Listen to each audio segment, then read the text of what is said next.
Yan, so, parami muna tayo kasi maganda pag-usapan natin. Pangalawa na po natin si Saldico. Pangalawa na natin yan. Unahin muna natin yung ibang mga topic natin. Pang number 2 na po si Saldico, no? Gawin natin number 2. Okay, so, si Bato muna pag-usapan natin. Si Bato, pagkatapos si Saldico, tapos yung mga kasunod na.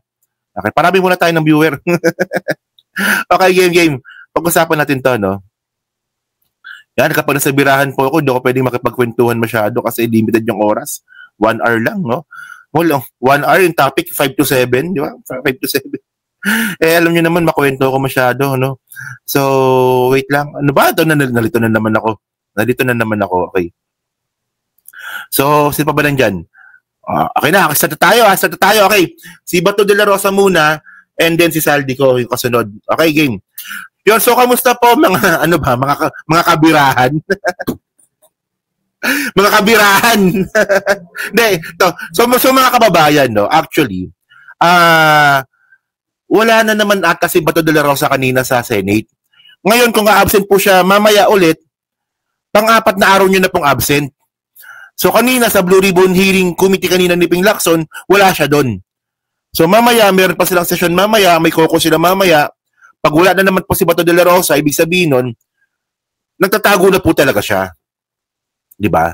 So, ngayon, mga kababayan, no, una, ito yung nangyari kahapon eh. Nalito ako sa mga buttons. Oh.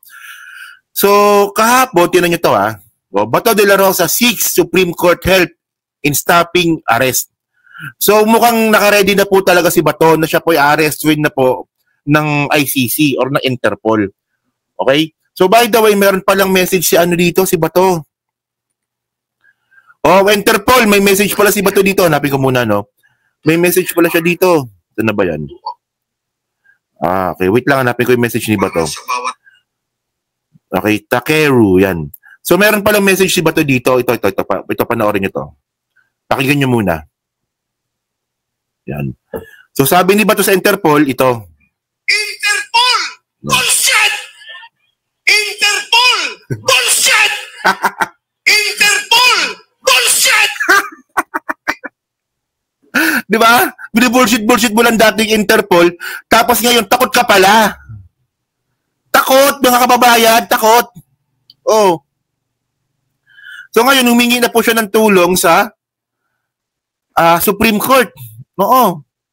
O sabi dito, tinan nyo, sabi dito, in 25-page very urgent manifestation, very urgent yan kasi makukulong na nga siya.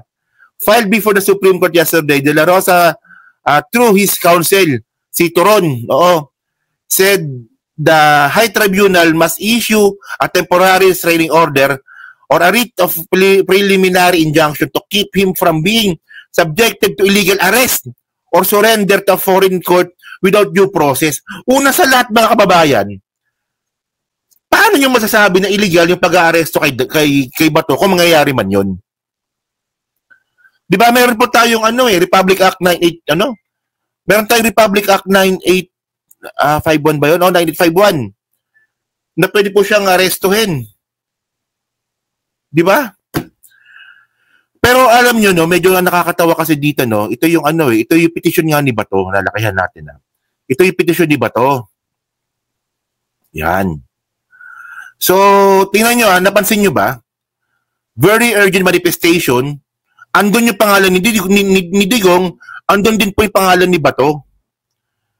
So, paano nakapag-manifestation si Digong kung siya pa yung nakakulong na?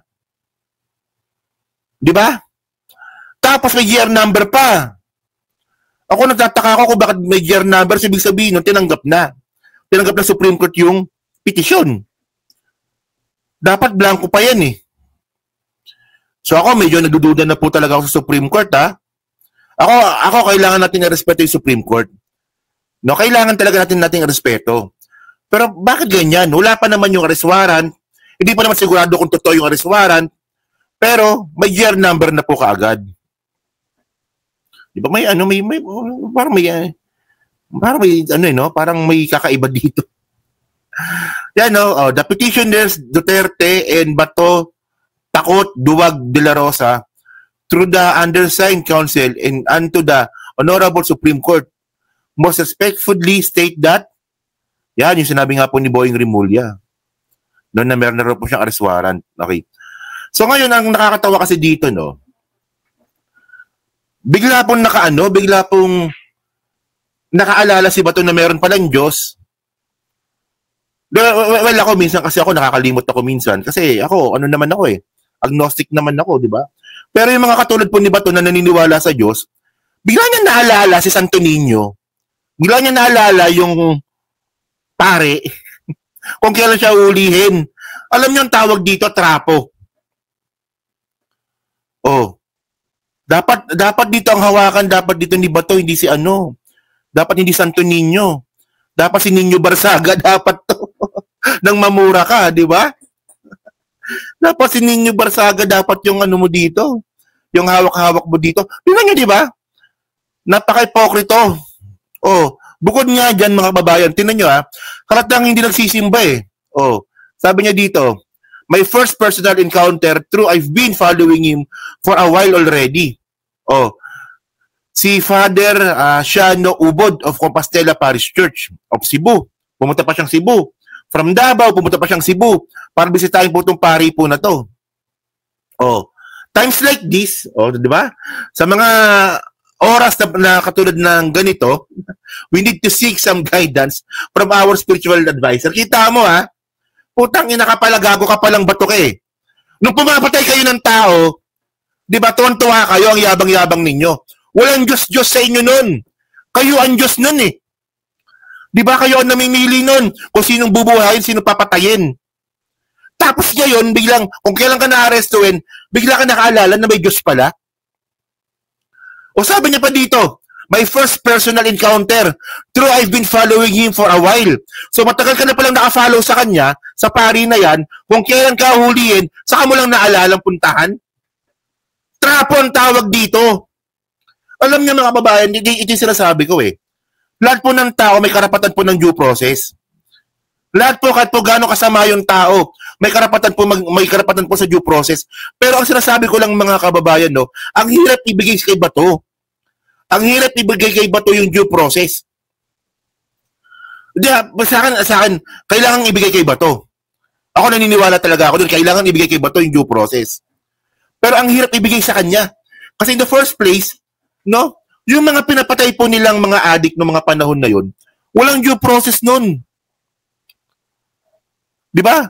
Third day nang wala sa Senado, pangatlo na nga, pang-apat na mamaya, siguro. Di ba?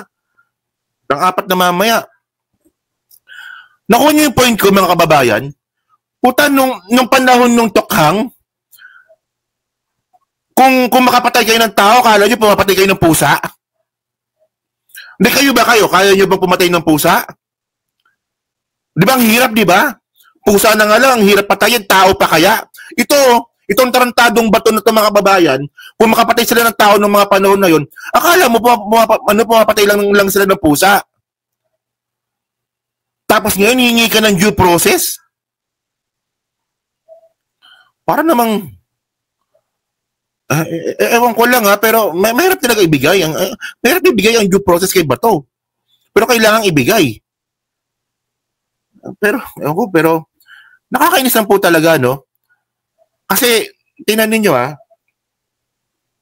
meron pang pagkakataon na sinabi ni Bato na kayong mga adik, kilala ninyo kung sino yung mga pusher tsaka yung mga drug lord. O sunugin niyo yung bahay, patayin ninyo. Walang due process yun. Kung di ba naman tanga si Bato, alam mo na palang adik, bakit bigla mong uutusan na pumatay din ng kapwa nila sangkot sa droga? Adik niya yan Akala ko ba adik wala sa katinoan? Pero ang malinaw, mga kababayan, ang mukhang wala sa katinoan dito si Bato. Di ba? So, ewan ko, by the way, sige, bigay natin sa kanya yan. Trip niya yan Karapatan niya yan Wala tayong magagawa doon, di ba? So, yun mga kababayan. So, kayo po, ano po masabi nyo nga po dito sa kaipokritohan ni Bato?